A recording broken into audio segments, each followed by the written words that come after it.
আলুর ভরা মৌসুমে দরপতনে বড় লোকসানের মুখে পড়েছে রংপুর অঞ্চলের কৃষকরা। এ বিষয়ে বিস্তারিত জানাতে রংপুর থেকে যুক্ত হচ্ছেন সহকর্মী নাজমুল ইসলাম নিশাদ। সরাসরি যাচ্ছি তার কাছে।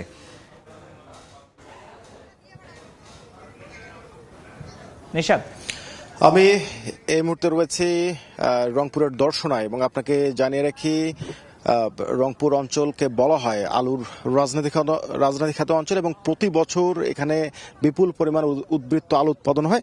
ফলে আমরা দেখছি যে গেল বছরেও এখানকার কৃষকরা আলুতে লোকসান গুনেছেন এবং এবারে মাঠের যে চিত্র আমরা দেখছি, কৃষকরা যেটি বলছেন যে 1 কেজি আলু উৎপাদনে তাদের খরচ হয়েছে 14 থেকে 16 টাকা এবং আজকে পাইকারি বাজারে সেই আলুর দর হলো 6 টাকা কেজি। এবং সব থেকে সংখ্যার বিষয় হলো যে গেলবার বিভিন্ন জায়গা থেকে যেমন পাইকার ফরিয়ারা এসেছিলেন, এবার কিন্তু পাইকার ফরিয়ারা মাঠে নেই বললেই চলে। ফলে একরকম বাধ্য হয়ে তারা এই আলু সংরক্ষণের উদ্যোগ নিচ্ছেন। কিন্তু শঙ্কার বিষয় হলো যে রংপুরে যে পরিমাণ আলু উৎপাদন হয় তার মাত্র 30% আলু সংরক্ষণের সুযোগ রয়েছে।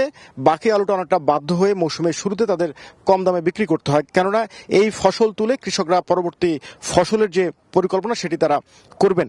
কৃষকদের পক্ষ থেকে একটি দাবি উঠেছে যে সরকার প্রতি বছর যে পরিমাণ আলু উৎপাদন হচ্ছে সেটির যদি একটি বাজার মূল্য নির্ধারণ করে দেয় তাহলে কৃষকরা শঙ্কামুক্ত থাকবেন যে তাদের যে উৎপাদন খরচ সেটি তারা তুলতে পারবেন। অন্যদিকে এই আলুর যদি রপ্তানির বাজার তৈরি করা না যায়, একই সাথে কাঁচামাল হিসেবে শিল্পে ব্যবহার বাড়ানো না যায়, তাহলে প্রতি বছর কৃষকদের যে লোকসান হচ্ছে সেটি কিন্তু বাড়তে থাকবে এবং একসময় দেখা যাবে যে কৃষকরা আলু উৎপাদনে আগ্রহ হারাবেন। আমরা বিভিন্ন জায়গায় ঘুরে কৃষকদের সাথে কথা বলেছি, তারা যেটি বলছেন যে এবারে একদম জমি তৈরিতে উৎপাদনে সেচ সার সহ তাদের খরচ হয়েছে প্রায় 40,000 টাকার মতো এবং সেই আলু ক্ষেত থেকে এখন বিক্রি করলে 15 থেকে 20,000 টাকা তাদের বিক্রি করতে পারবেন। ফলে অর্ধেকই তারা লোকসানে থাকছেন। কৃষকদের দাবি যথাযথ উদ্যোগ নেওয়া জরুরি যাতে কৃষকরা লোকসান থেকে রক্ষা পান। তো সবকিছু মিলে রংপুর অঞ্চলে যে আলুর বাজার ধস সেটির সবশেষ তথ্য এই ছিল আমার কাছে। সরাসরি যুক্ত ছিলাম রংপুর থেকে।